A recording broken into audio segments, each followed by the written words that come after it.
Happy Thursday, Thomas. How are you doing? We made it. Thursday already. This week flew by. It's been a fast one. It's because you got all that weather you've been hoping for. Oh, did I let it out that you're the one that made this happen? No, it wasn't me. So if you remember when I called in, I forget what I called in for. I called in for something, probably not relevant. And you mentioned us getting all the snow, and I said, no, it's all going to be south and nothing. And it was. Everyone got it. But a day prior or so, we woke up to some snow on the ground here that was not forecasted at all. Not supposed to hit. And yeah, we got some. It was kind of cool. It was the right amount because it was very pretty. Did not affect the roads at all. So we could get out and about and not rubbing into those to my south that can't go anywhere right now. Yeah, but man. It was great. It was pretty. It was fun, and I love it. I like a little bit of weather. I've said it before.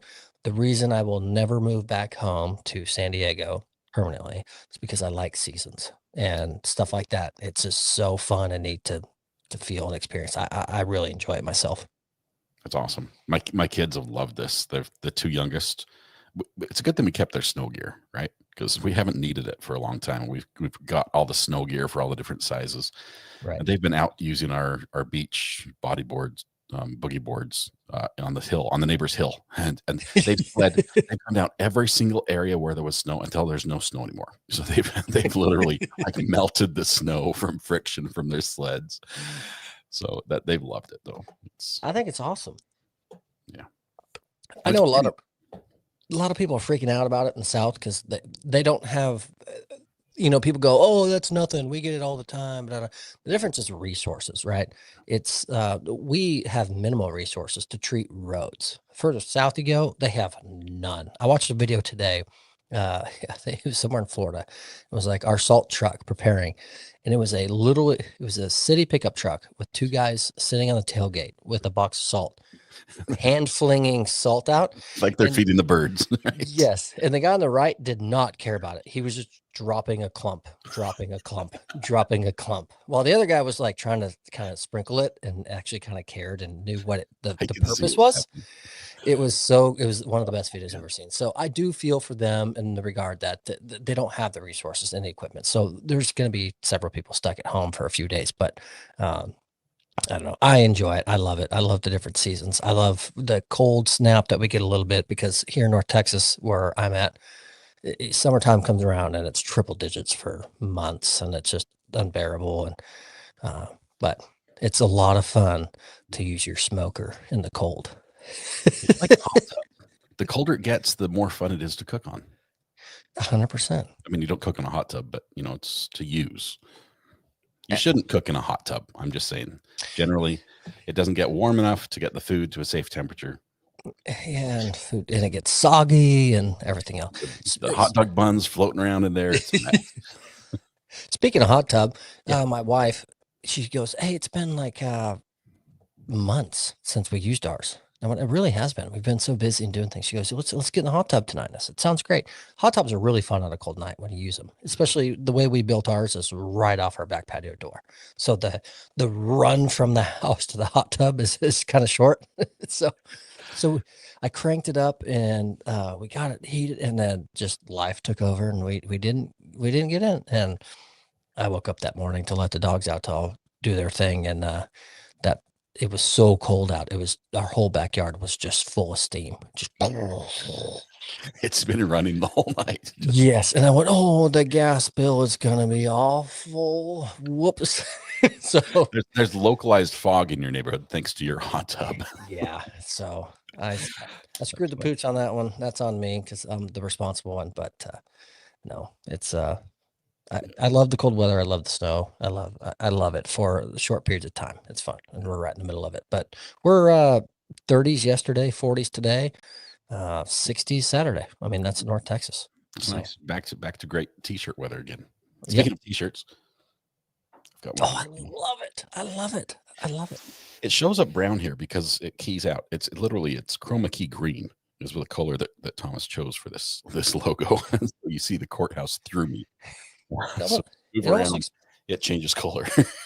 It almost looks better on your shirt than it does on my merchandise store. Maybe I'd To like a be brown honest, version. I should.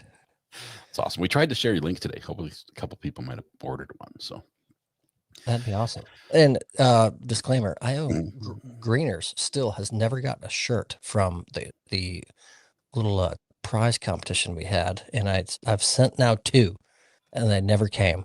And I sent my brother one, and he never got one still. So I got to figure out what's going on with.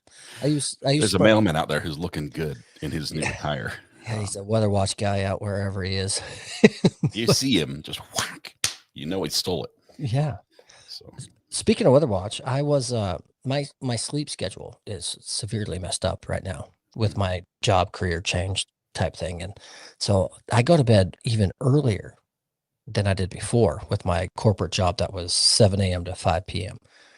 But because of that, I wake up in the middle of the night all the time. So I woke up last night at 2:30. Well, I guess this morning, 2:30 in the morning. Mm. My wife falls asleep with the TV on. So she's now passed out. like And I volume wake, up everything. yeah, and we have a pretty big TV, so like the sun is shining, like the choir singing. I get aggravated often of like, turn it off, try to sleep. But she, so she's asleep, but it's still on, and it's this like inmate documentary. And I went, oh, what did she fall asleep to? One I haven't seen, and I watch a lot of them, and it hooked me. And every episode is one case, next case, next case. Like it's great. So I was hooked. So I got up about when I rolled over, it's like 2. I started watching it. So I was up to about 4:30, 2.5 hours. I binge watched these episodes, and it was awesome. And I Defeats checked. getting up.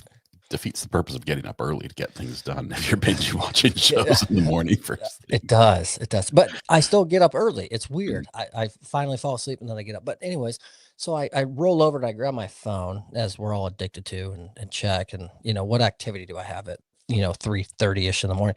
And I look, and there's notifications on the Recovery Addict Facebook page. As an admin, we accept or decline new members or posts or what have you, right? So I see a couple of them and I click on one. And I see a post from Denise, and it was like, I spy on Mrs. Weather Watch. Welcome aboard.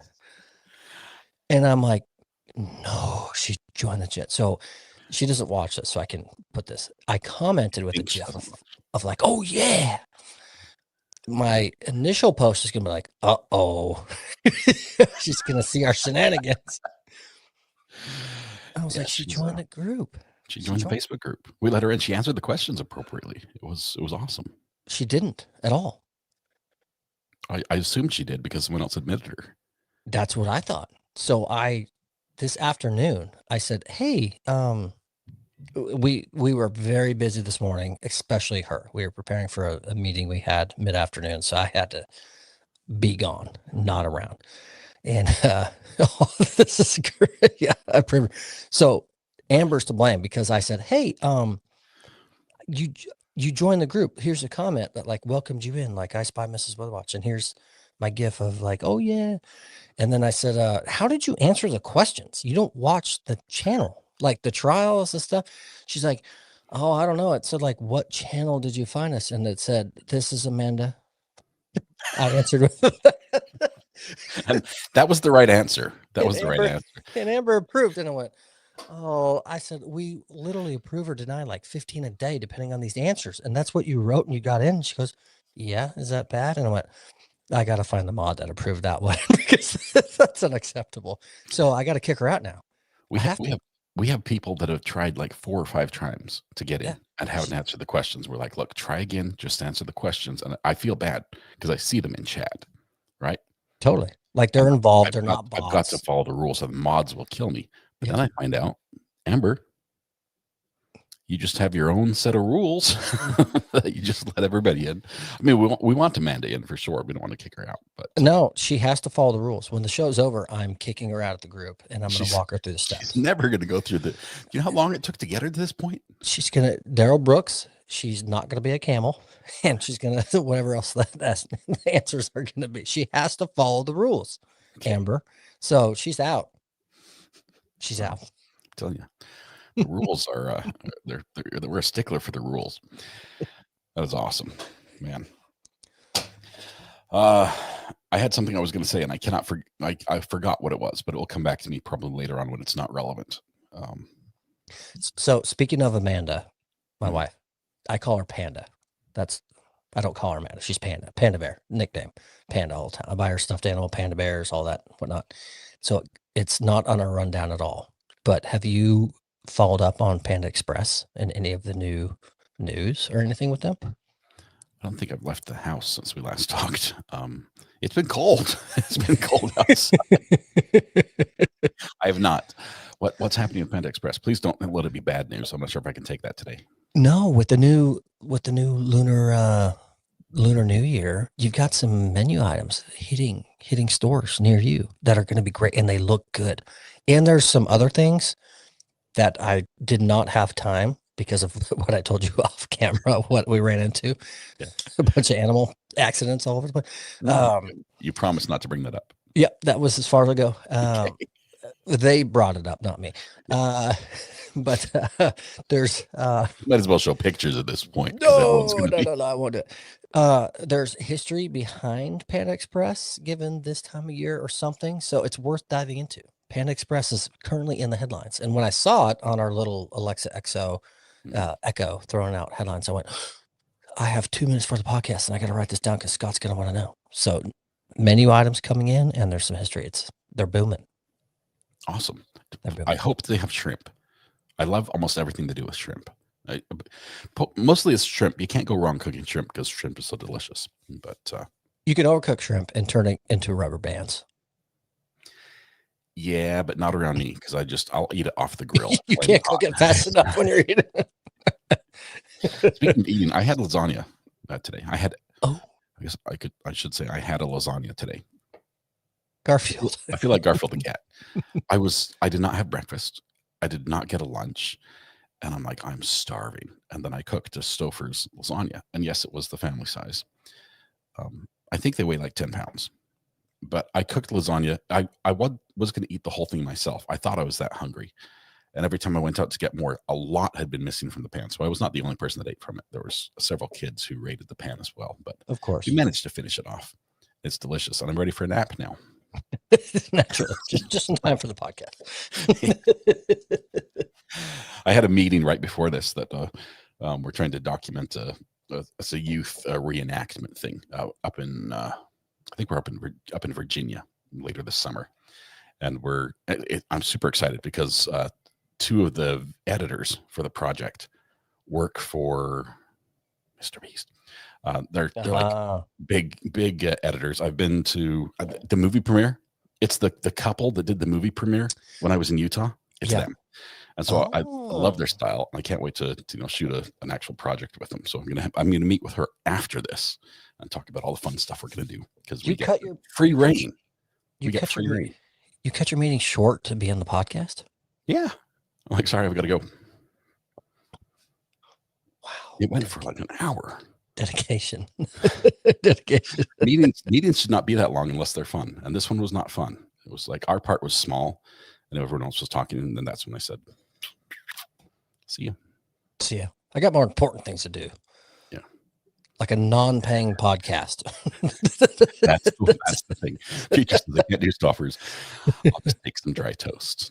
You're insinuating, and I can see there you're saying that dry toast might be on par with Stouffer's. You underestimate how hungry I was. I was very, very hungry. Speaking of dry toast, do you have Jimmy John's in your town? Yes. Do you like their bread? I can't remember the last time we did a catering from them at the beach. Is the last time we did it. And they brought like loads of sandwiches, and it was good. It was good. Okay. So, got to adjust my non-standing chair. It's just a stool, bar stool. So their bread, and chat, agree or disagree, put your comments in here, is like 50-50. People love it or hate it when it comes to Jim John's bread, because it is a little bit more firm and like chewy, but it's super fresh. It's really good. But I learned something new in the last like week. You can buy day-old bread from Jimmy John's for 50 cents a loaf. You can go in there, buy as many as you want, and go home and make your own sandwiches out of their bread. If you love their bread, make your own sandwich at home, 50 cents a loaf, cheaper than any grocery store. So those that love the bread, I myself am a huge bread lover of Jimmy John's. 50 cents a loaf for the next day old. Tell me the truth. What? Do you feed it to the ducks? No, they get deer corn, apple flavored. Okay. Yeah. Is it like on their menu? Do you have to get a sandwich like, oh, and I'd like how about you just throw in another loaf of that same bread, or you just go up and whisper to the manager? I mean, how do you make this? Bam. No, you just walk in. See, Karen. Yep, 50 cents. Buying for years. You walk in, and say, I want the day old bread, 50 cents. You don't have to get a sandwich. You can get it first thing in the morning, so it's still like technically fresh. Yeah, when they open, you go in and get it.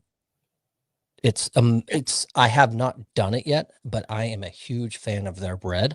So I just learned this like 3 days ago. So I will be going there in the next few days. Guess what? Do this as well.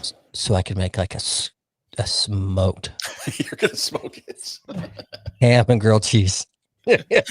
Smoke it. Tastes just like Jimmy John's. 100%. That's awesome. I'm gonna give it a try. And while you're there, have a free smell. Just cheap bread and free smells. That is awesome. What a great business model.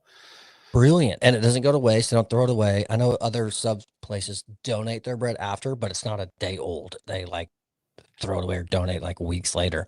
So, but yeah, there's a bunch of people in chat. Some are saying they don't like Jimmy John's, which I understand. Like I said, I know people, it's not their thing. They're freakishly fast. But yeah, and it's good. I really like it. But to get the bread for 50 cents a day old, oh. It makes me wonder now, what do all the other sandwich shops do with their bread that don't sell it the next day? Do they just throw it in the dumpster? Is that why we have sewer rats the size of Labradors in most towns? Or yeah, so some keep it for days and days until it's too obvious, and then once it's done, they dumpster it. Some if you chase down the loaf, it's probably not fresh anymore. Yeah, and then some do donate. It depends on, like take Subway for example. They're all franchises anymore, so it depends on what that particular owner does. But yeah, can you imagine keeping that and like storing it or just dumping it in a dumpster and just nothing but They've rats? got like a massive freezer for old bread. Like, well, one day we might need it. It's like packed to the gills, loaves and loaves of Italian whatever, sourdough. I'm gonna do this. I'm gonna go. I want to go. I don't have a smoker, but I'm gonna go get Jimmy John's and then head down to the Walmart and go get me some sandwich meat. 100%. See if I can. I'm gonna do it on Sunday because I sell sandwiches and wrap it in old Jimmy John's wrappers and see if I can make some money. No, you know what you need? You need a little Recovery Addict logo brand that you can just on the bun. Oh, that's an awesome idea. Just have a little torch going. Just like the cattle, look at the ranch, but instead you're branding the bun. Comment of the night. Plus pieces. I want a smoker. You want a smoker? Yep. I'm almost sold on them, but just know that when I get one, the world will go to a handbasket to Helena. To Helena handbasket is where it's going to go, because every time I buy a smoker, I've never bought a smoker. Every time I buy an outdoor cooking appliance. I mean, we even when it happened when we bought an outdoor fire with one of those little pivot racks you can cook hot dogs over the top of. Yeah. Same thing. Cars started breaking. We break-ins. Everything went bad every time I buy one. So if you want me to try this, I will. But just know that bad things will happen immediately afterwards. What if someone else supplies the appliance? That's never happened. different juju is dispersed upon. It might just include them in the curse. That's what might happen. Here's one reason I will not buy you a smoker. Why is that? Because your time live on screen will drop drastically. And then your viewers will be mad. You can't afford the pellets anymore to keep your smoker going. I would have to have an outside studio right next to the smoker, and it would be like, "Hang on, guys, what did I just miss? Hang on, let me just check the thermometer real quick." Just see, soft life. No, we need you. Yeah. So no, that's awesome. Can't happen.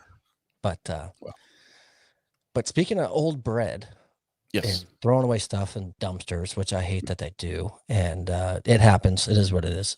Actually, we have two stories actually that funnel into this. I'm going to jump all the way ahead to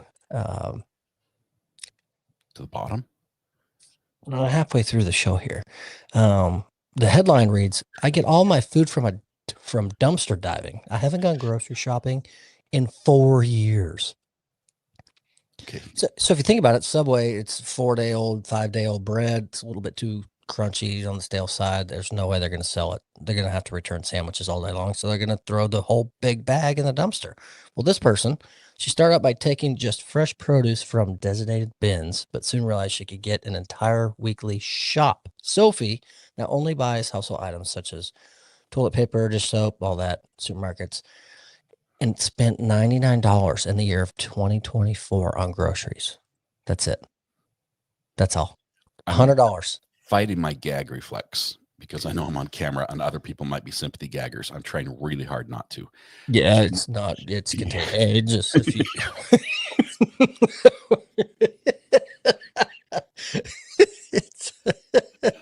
Don't do it. It's very contagious. Oh, She's no, a restaurant manager in Denmark. okay, is it her restaurant is like, we were going to throw these away, but instead I'm going to stick them in my car? Because that just sounds like theft now. And that's oddly more appealing than stealing out of the dumpster for my food. That takes out the gag. It's no, I haven't done food shopping in 4 years. I don't really have the need to go as I find all my food in the dumpster. 2024, I spent $100 at the supermarket, mainly on non-food items. The money I've saved allows me the freedom to travel. Spend a lot of money in travel. More dumpsters. The more the merrier. Dumpsters. She's never go out to eat with this lady. If she's like, hey, come over for dinner. No. Nope. I've got plans. I don't know what the plans are, but I've got plans. I always knew about the concept of dumpster diving. I'd never done it before, so I thought I would check out a dumpster in Sydney. And what I found was insane. It was filled with food. Some of it had expired, but a lot had not. And it started from there. It was a treasure hunt for me. So she carried on her dumpster diving and moved back to Denmark in 2022 and now only buys non-food items from the supermarket. She only buys her food. She doesn't buy her food. She only gets her food from dumpsters. Okay, I admit I like watching the dumpster diver YouTube videos where the guys are like, they pop the top over and like, all right, what do we have in here? And they're leaning over and like, oh, that looks good. And they jump in. They're usually looking for scrap metal. Mm-hmm. Yeah. But stuff to exchange for money. It's always like, there's always that moment who's like, ooh, I'm not going to touch that one. Okay, we'll leave that. Yeah. Food? I draw the line. She says she doesn't have a schedule for dumpster diving. She goes a few times a week or every 2 weeks. It doesn't matter because her fridge is always full. You know, I got to mute my mic. Tupperware for days in her fridge. Oh, gosh. That's terrible. I mean, maybe it's better if I imagine there's probably some stores that's like, look, these refried beans, where they're supposed to be sold by July, and here it is, August 1st. We're just going to take the whole flat and stick them in the dumpster. Yeah, maybe you can get a can or two and eat them immediately and not die without, botulism. They sit in the sun and bake and start to swell and everything else. But when you read that story, I envision, picking fries out of the bottom of the McDonald's dumpster. And I'm sure that's not what she's doing. I'm sure she's getting like packaged food that's, ready to go. It's just been thrown out. It's just not selling. The store's clearing out or whatever. But she is. So she loves it so much. She's got her parents, siblings, and grandparents and cousins all involved in it. But she does claim they know the food is good, as she never serves her guests anything she wouldn't eat, and she assesses all the food before that doesn't give me any comfort. She's like, look, I'm eating it. Yeah, we see. You ready for the expired icing on the cake? Oh, yeah, go for it. When they have family holidays, they dumpster dive as a family. The food they eat on holidays together is all from the dumpster dive. No. No.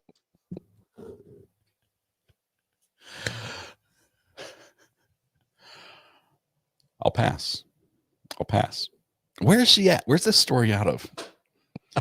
Dumpster diver. Okay, what state are we going to?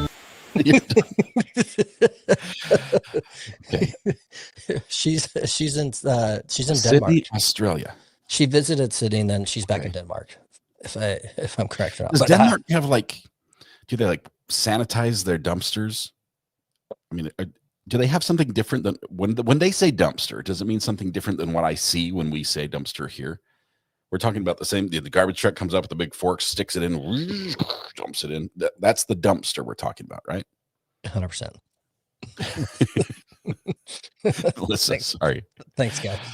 My bad. Oh my goodness. Let's transition from that one. This story is. Are you going to Houston, please?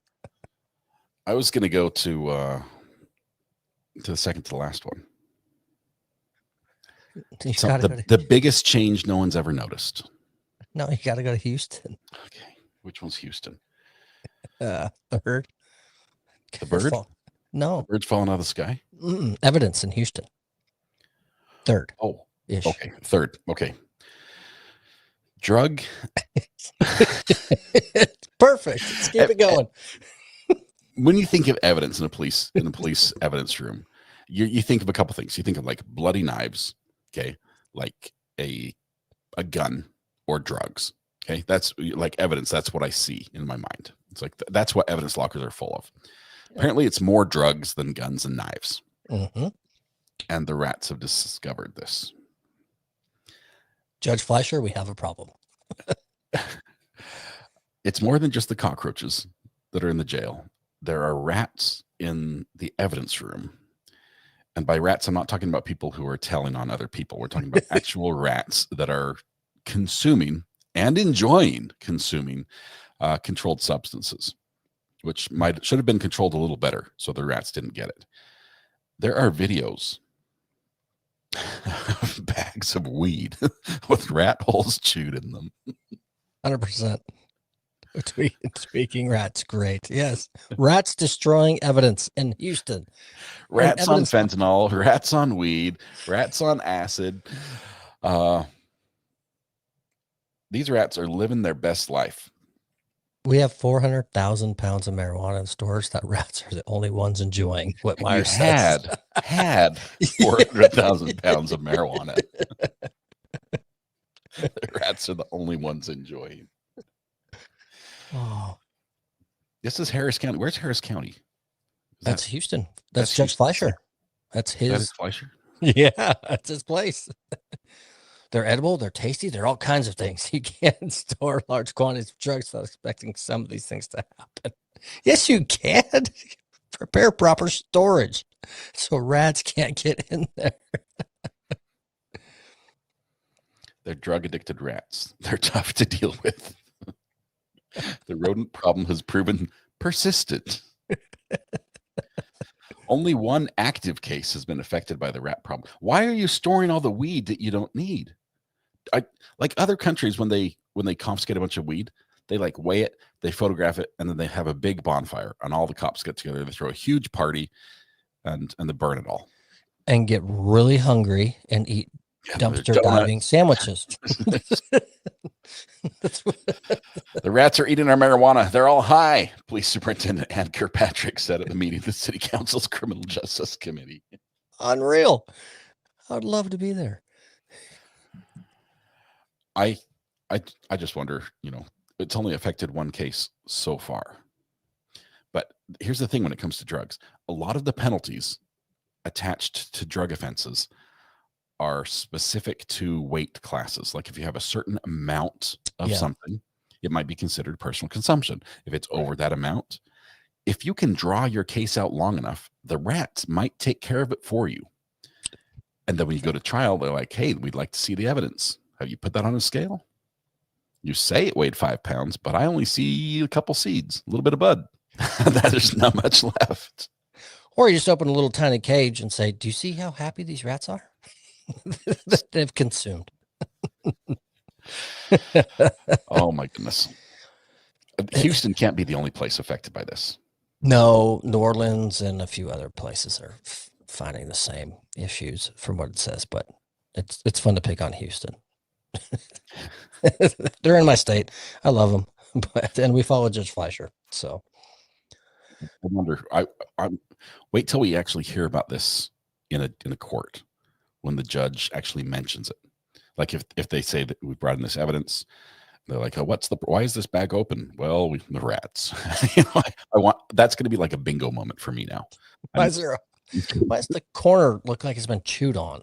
Well, the rats, Judge, from the evidence locker. It's a thing. Yeah. And the judge goes, "Oh yeah, you're right. Okay." Adding that to the bingo card for sure. Yeah. Let me jump all the way down to the second to the last one. I love this one. This is the biggest change. Affects everybody you know. Every single court case is affected by this, but nobody's noticed. Is that a good intro? Mm-hmm. It's one of my favorite places. My colleagues and friends know I'm there, if not once every day, twice. And if you don't know what you're talking about, you can stand in front of the Walmart and see this change. Yep. Because Walmart has changed their logo. Indeed. You don't believe me? You don't believe me? We could show you. Actually, I can't show you on this one. I've got it. You got it? Can you pull it up? Mm-hmm. Prepare to be amazed. You will not recognize the new logo. I don't know why you would have such a drastic brand restructuring as they did when you've got faithful followers all over the United States committed to that very logo that burned in their eye sockets practically. There it is. We've got to change. Reveal. The font and separation. Yeah. That's it. We went bold on the words. Mm-hmm. They're a little bit wider. Yep. And we shaved just the corners off the edge of the what is it, 6-pointed little asterisks. And we moved it away from the wording itself. Customers will be lost. They're like, where's the Walmart we know and love? That's it. That's their big change. The X is phenomenal. The comments, some of which can't be read, but it's like, why the F did they approve and hire and paying this marketing individual? Like, there's thousands of those remarks all over. It's awesome. A 3-year-old could have made these choices, these changes. And it's their first update in 20 years. And they just said, let's change the font and just space it out. We'll go from there. Do you know how much this is going to cost?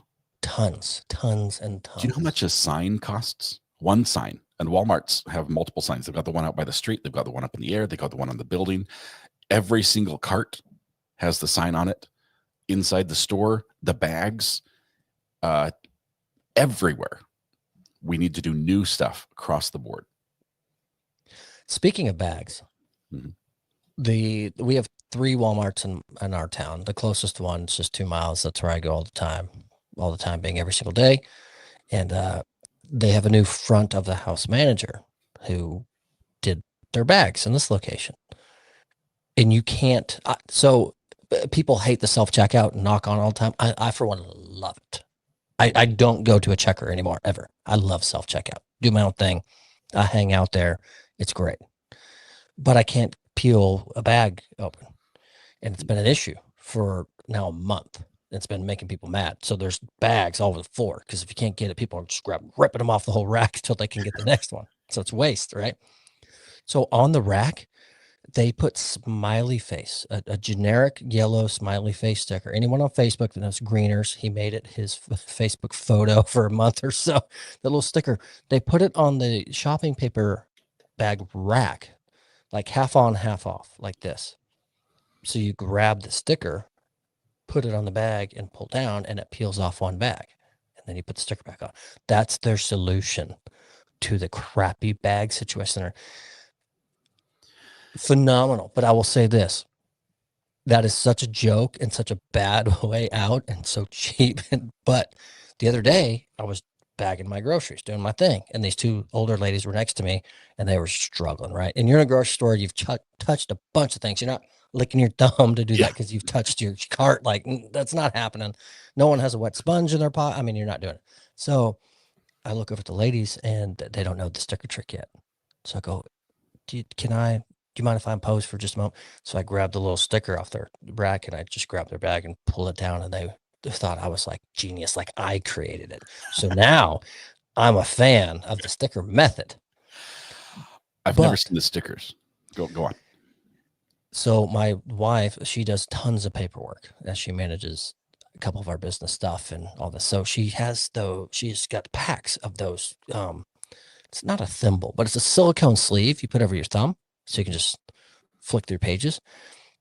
I grabbed one and it's in my car. So now when I go to Walmart tomorrow, I'm going to put that silicone sleeve over my thumb and see how good it works on it. And if it does, I'm going to sell them at their front door.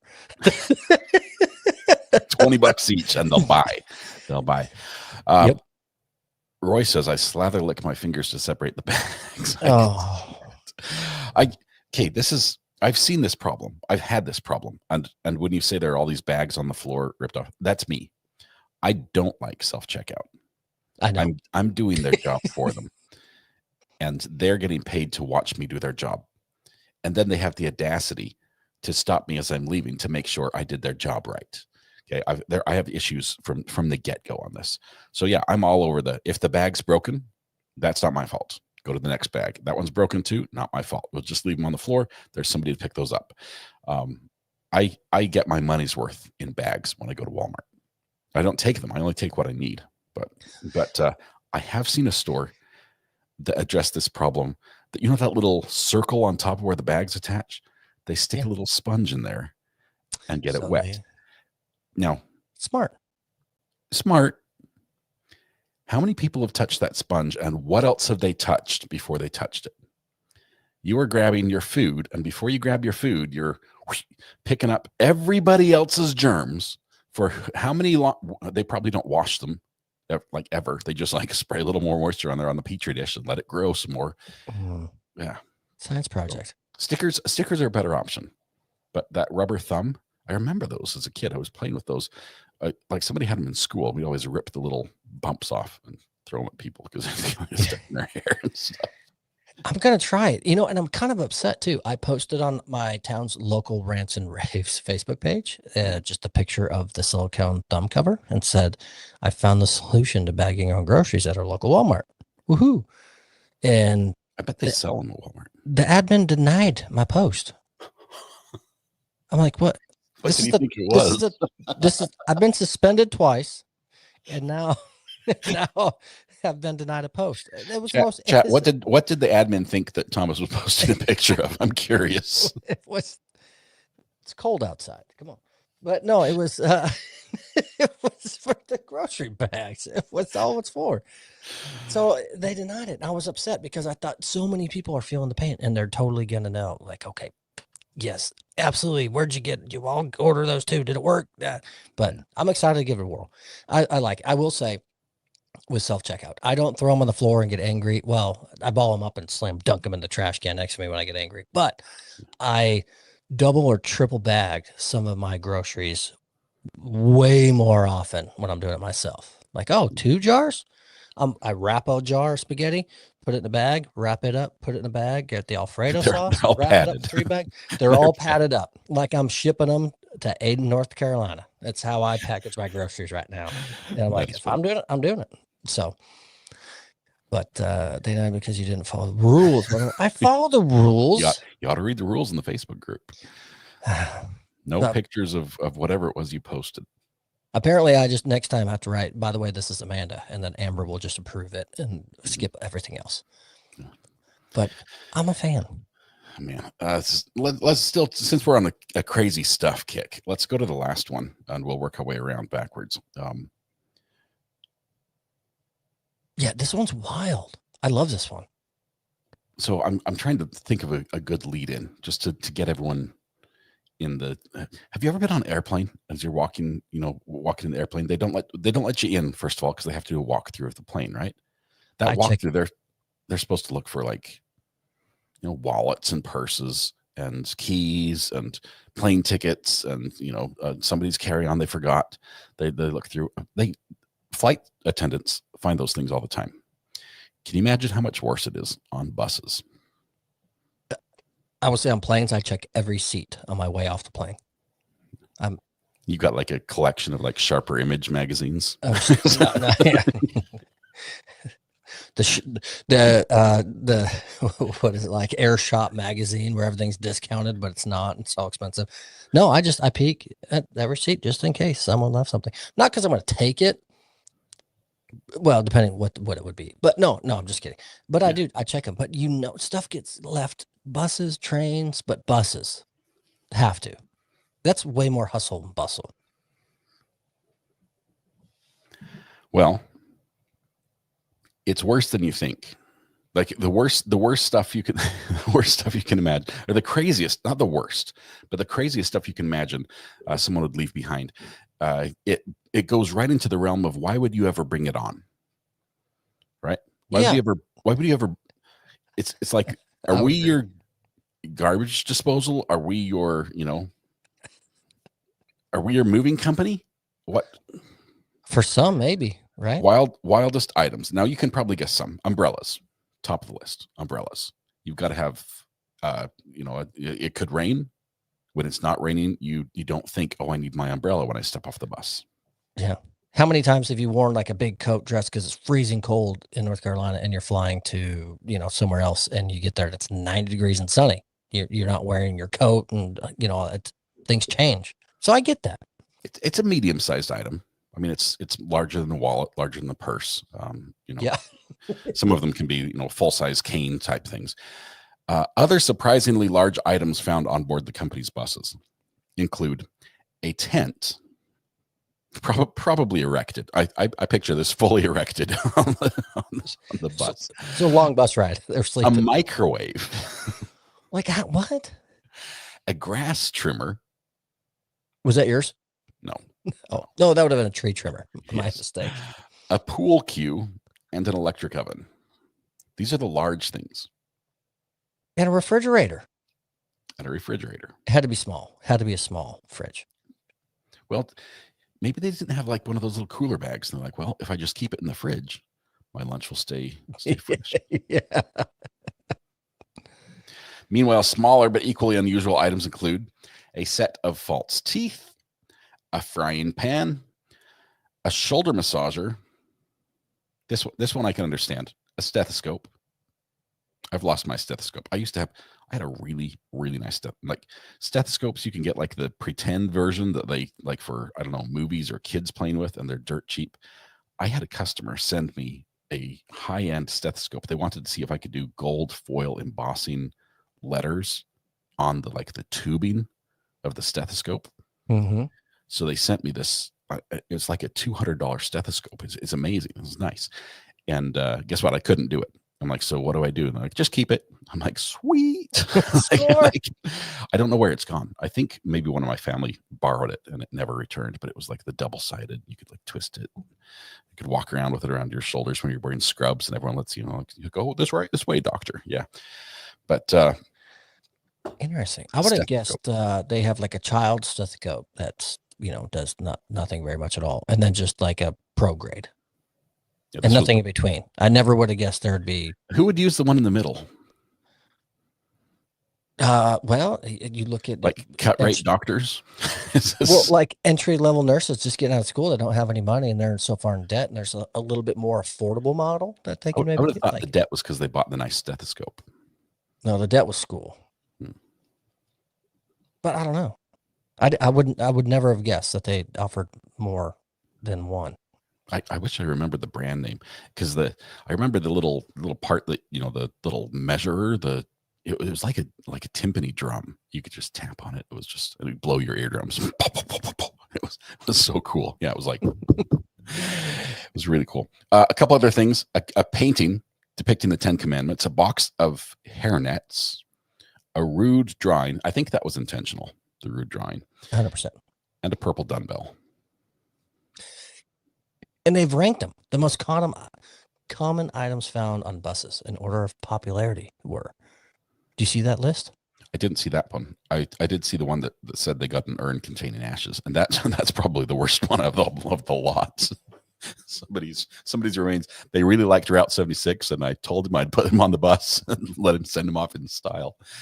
Yeah, that ties into a story I didn't put on for tonight, where a grandson woofed a bunch of the ashes of like grandma or something. I skipped that one. Same thing. But yeah, most common items found for 2024: wallets and purses over 1,200, keys over 1,200, glasses over 1,200, phones over 600, hats over 500. Here we are, umbrellas just under 500. Bottles and flasks. People are getting drunk on the bus. They're all empty. They're all empty. Jackets over 400. I get that. Rucksacks, books, beanies, caps, headphones, scarves, sunglasses, cables, chargers. Not RA. None of those are his. No. Hoodies, jumpers. I feel like that needs to be up there with like jackets and whatnot. Kind of combined. I won't use a cable I found. Because you don't know if it's any good. No, I'm not going to trust my electronics to somebody else's crappy cable. I don't know if they bought the good stuff or if there's like some crossover wire in there that's going to fry my equipment when I plug it in. What if it had a silicone thumb cover on each end? Would you use it then? Maybe. What's astonishing to me is they found 78 walking sticks. How, if you rely on a walking stick, how do you get off the bus and head to your location and not realize, oh man, my walking stick? Maybe they realize it, but the bus is like door shut and off they go. What's this last one? Soft toys? Those are the silicone thumb covers people are leaving on the bus. I was thinking maybe they mean like plushies, like teddy bears. Yeah, stuffed animals for like kids. They're leaving them to fall on the floor. I don't know. About half these things on the list, if you leave them around at the airport, they will detonate them. They won't put them in yes. in lost and found. They'll bring the drug dog around, and if it doesn't find anything, they just set up a little robot and poof, and just sweep up the ashes. Incinerator we go. This is gone. Man, that's wild. Have you ever been on a not a public bus as far as within your city? Like you're heading from nearby where you live to the library, not like that. But have you ever been, say, like Greyhound going from my town 6 hours up the highway? Have you ever done a that? casino bus or something? Yeah, like a long trip on a bus, and not like with a group. It's always been a charter. It's always been local bus routes or a charter. I've never been on like a trip, a tour bus type. Where you're on a bus with like 50 people that you don't know, you bought a ticket. Same. I've never done it. I've done a train, and planes and automobiles. But I've never done the bus. Never done a bus. Planes, trains, and automobiles. Oh my. Yeah. Got it. Why is that? Isn't it the cheapest mode of travel? But the longest. I've never had the need. So I've always had a vehicle, or if it was that far, I had the financial means to fly. The train was more of fun. My brother and I were in San Diego heading to Northern California to visit his dad for a golf trip. But our good mutual friend was already up there on business. Yeah. So our plan was, hey, let's hop on the train because it goes coastal the whole way. So it's beautiful views. And it's a fast train. And when we get there and do our golf trip, we ride with the mutual friend and his SUV home. So we don't have a couple of vehicles. So that one made sense. We didn't really have to. And it was so much cheaper than paying gas to drive. And it was beautiful. That's the only thing. For me, it's always been, I'm scared I'm going to miss it. I'm not going to catch it. You know, the bus leaves without me, and then what, right? You know, waiting in the bus stop, making the walk of shame back to the car because I missed my bus is not something. And trains are pretty bad as well.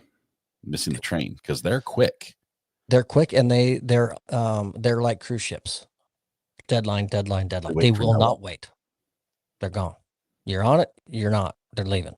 I think it would be really cool to have a contract with like train companies and just run a live stream camera, so you could just film all the people that missed the train, like how close they got. So you could be like, yeah, here he comes, and we're pulling out. Might hurt their business. Speaking of somebody who didn't miss the train, how was that transition? I think you were feeding that to me, and I missed it. No, you got it. Okay, better late than never. Here's a guy. Let's see. We are out of Hungary. 40-year-old Hungarian commuter. I believe it's out of Hungary. Is that where he's at? Yeah. Okay.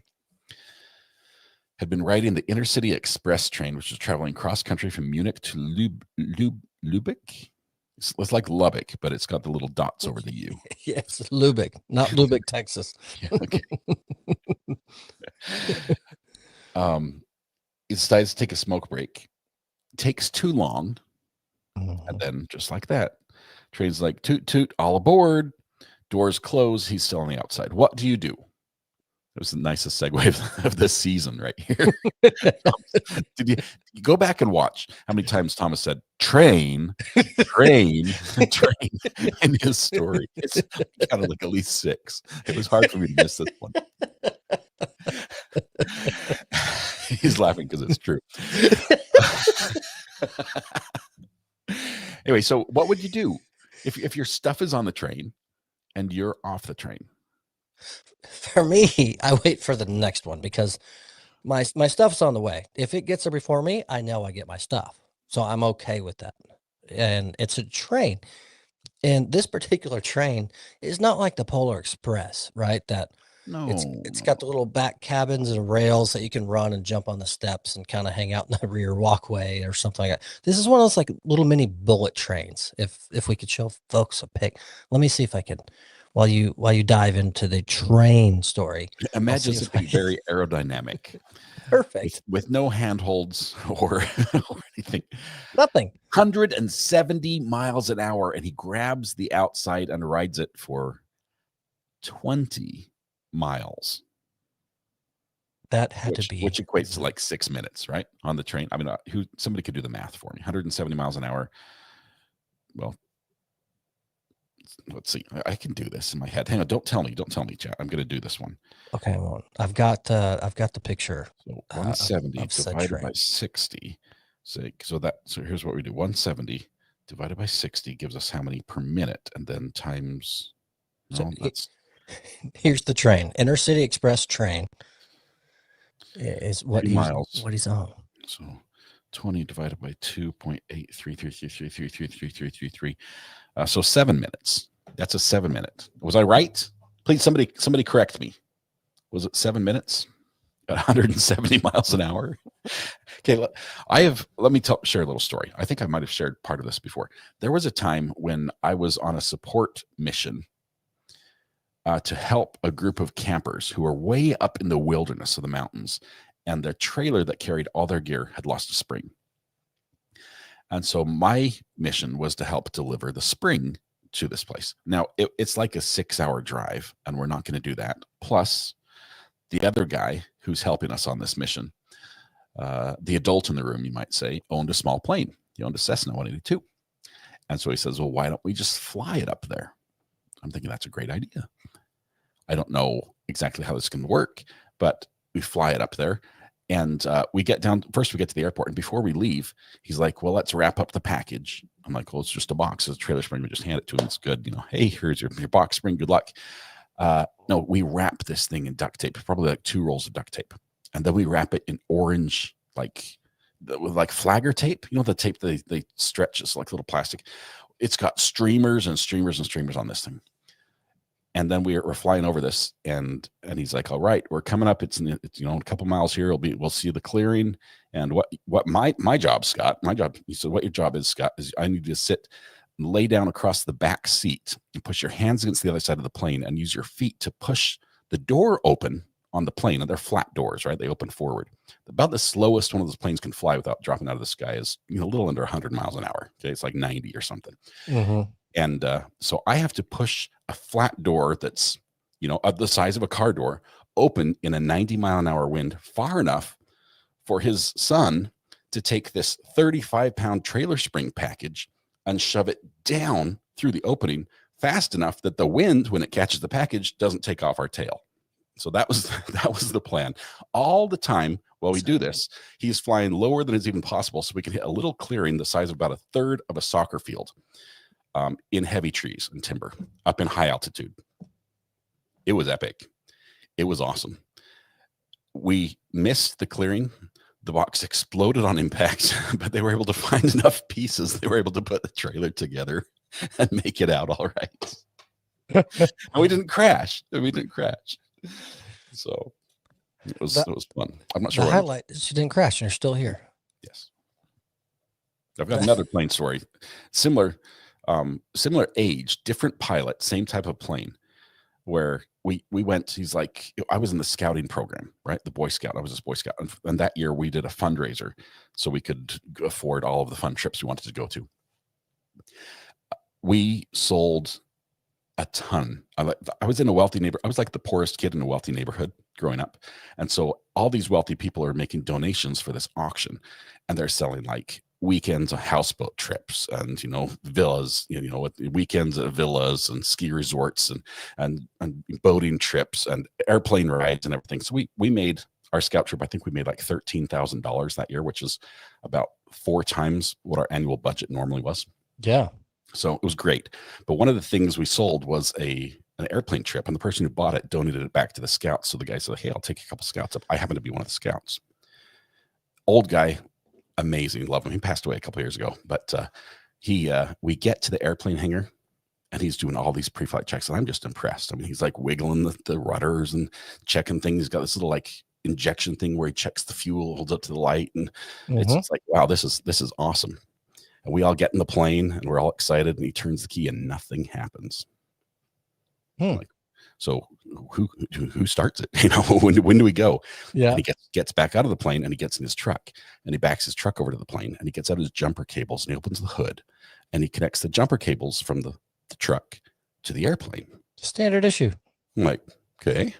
And starts it up, and then he gets out, unconnects everything. The motor's going, and he parks the truck over there, and we take off. And I'm thinking, what happens if the battery's bad and it's not taking a charge, right? What happens if for some reason this thing dies? And I keep my thoughts to myself. I'm like, all right, I'm just going to enjoy the flight. And it's great. And it was wonderful. We're going over the mountains and looking at everything, and they're so small, and the cars and the people and everything it was amazing. And we go up high up in this area, and he says, here, let me show you something. It's really cool. And he takes off, and he pulls up, and he pulls up, and he pulls up, and pulls up. And we're like, I just see sky. It's like, look out the sides, look out, the front, it's just sky. But I can feel we're not going forward.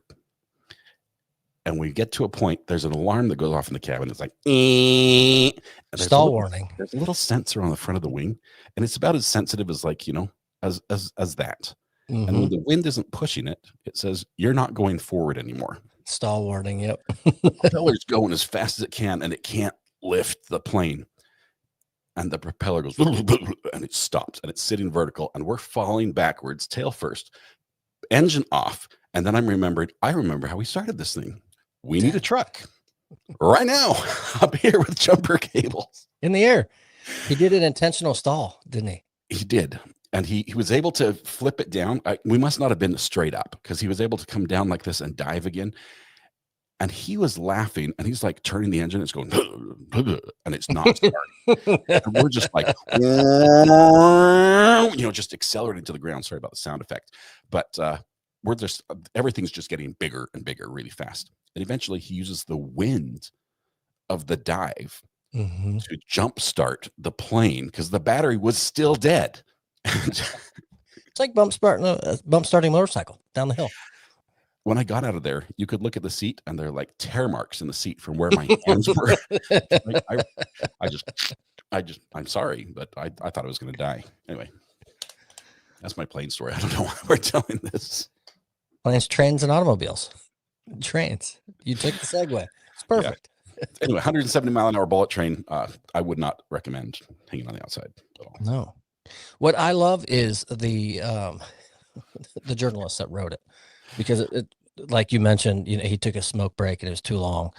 Their words in the article are, however, the bozo spent too long puffing away, and the locomotive's doors closed. Maybe a little bias in the article. Yeah, the bozo. When I read over this the other day, I like it. I like it a lot. The way it's written. The bozo. That is wild. Oh man. Speaking of flying, yeah, this one I have to give credit to I now say former colleague Tyler. He found it on X, shot me a link. Really cool. Kind of ties into weather as well. I didn't know this was a thing, but some fishermen way off near the Florida Keys, I believe, where it was. They were out there and getting ready to do some deep sea fishing, and they come across like 150 vultures that have just fallen out of the sky right there in the middle of the ocean.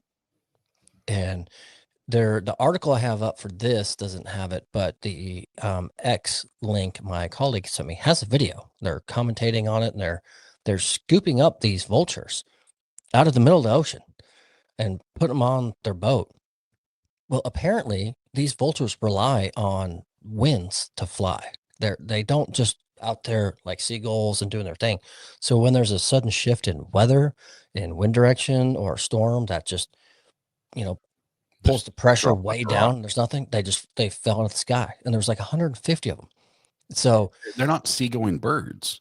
no, they're on their way from one spot to another. They're down in the Keys, right? So they're kind of land hopping. I think the article said, I'm not going to scroll all the way through, but somewhere the closest landmass is 4-ish miles away. So crazy, because it's kind of sad at the same time, but let me see. They went into action right away. Every bird that showed sign of life, they were trying to scoop them up and get them on the boat so they could try to dry off and rehabilitate, so that they would fight through it. It didn't say how many made it and how many didn't, but they've got a picture in the article of tons of these vultures. Now, it makes sense to me that obviously not that I didn't know about the wind dynamic and all that, and they fall out of the sky, but I know down when we would stay at the lake on certain vacations, we were up on a cliff, right? And there were a few lake homes below us on the way down to the water. In the mornings, like heavy humidity and things, you'd wake up in the patio and you'd look down, and on chimneys and roof peaks, we'd see vultures. They're just standing there like this, not moving an inch. Yeah, just sunning their wings. And I learned, they're sunning their wings and drying everything out so that they could fly. So all these vultures just got soaking wet when they fell out of the sky. And so they went to the rescue. They saved a ton of them.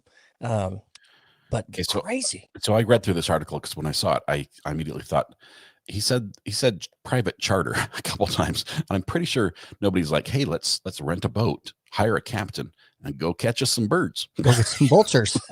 Let's scoop vultures out of the ocean. Yeah. What did the private charter think about this? Well, they fished for half a day.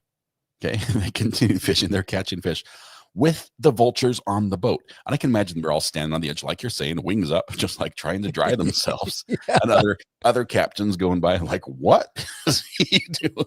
That's a new bait. I've never tried that one before. Vultures are huge. Huge. You put them in the same category as an eagle. Their wingspan can be just massive, and their head is as ugly as, I mean, they're not pretty birds to look at. No, they're not. They don't. But yeah, like 6 feet plus wingspans, depending on the bird. That's crazy. Their boat was small too. This is not like a large vessel. They had, let's see, 6 feet wide. 6 feet wide is their boat. Well, a wingspan of the bird, just about. Birds. They're trying to cast and not hook the birds the whole time. I imagine he probably fed the birds some bait or something, keep them happy. Yeah. If they were up to eating, I'm sure. But that's crazy. I know a lot of birds are dependent on wind speeds and currents and whatnot, and they help them. And a lot of them play in it and enjoy it. And that's where they get where they can actually stay in air and relaxing and not flapping. But I didn't know they were like almost nearly dependent on it. Like they can literally fly in their own strength for a very short amount of time without any sort of wind current helping. And so they're 4 miles away from landmass. Wind stopped, and they just went. Like 150 birds in one spot. The video is crazy. It's nuts. Search it up if you want to watch it. It's absolutely bizarre. The picture is even worse.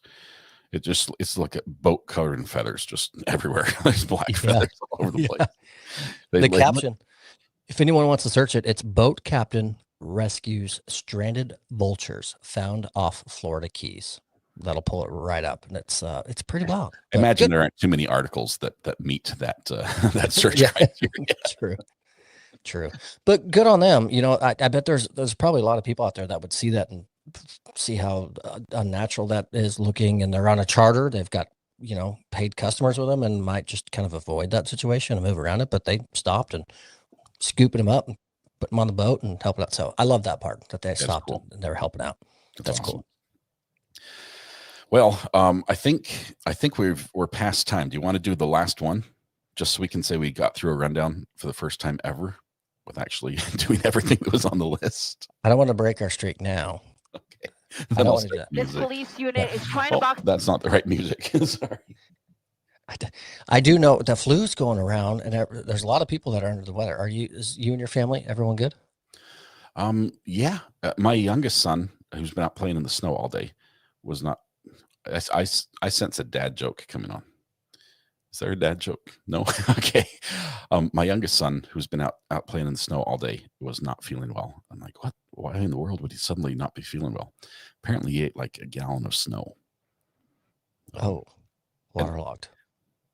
It's not. I mean, he's like eating the. You're pretty much eating the dirt at this point. There's not much snow left. Fair. So he, whatever's in the grass in the in the yard, he's pretty much consumed it. So I get it. See, 49ers mom, I've been sick for like 2 weeks. The flu is crazy here, says Joyce. It's happening with some of our family. My dad and his girlfriend said the same thing. So I don't know. I only seem to get sick on weekdays. It just appears that I have a weakened immune system. I lied. hell, I could see it in your eyes. I hate it. You know me too well. That's awesome. Weekend immune system. All right. I don't know what's going to happen tomorrow. I'm not sure if Brian Koberger's case is going to continue because I went to my little meeting and I missed the very ending. I'm not sure if they're done or not, but if they're done, then that's great. We're going to just continue with the Tennessee case tomorrow. Excuse me, the West Virginia case tomorrow. Tennessee's done. And if not, we'll do that on Top Mark Media and West Virginia on the main channel. So it's Friday though. Friday. Tomorrow. Can't wait. I'm excited. We've got a little fundraising gala that we have to go to tomorrow, which we're kind of excited because it's here in town, but we're gonna stay in the hotel that it's being held at and just kind of have a in-town weekend away, which it's been a crazy end of the year for us. So we're really excited to just get away for a little bit. So that's cool. Sloth Life gifted 5 memberships. Thank you very much. Jessica Hicks, member for 12 months. Thank you. Joyce Tarsek gifted 5 memberships as well. We've got Jennifer Juniper gifted a membership and Red Pen coming in with 5 gifted memberships. Thank you very much for your generosity, all of you. With that, it's time to go to bed. Let's do it all again tomorrow. sounds good. All right. Good night, everybody. Have a good one, Thomas. See you.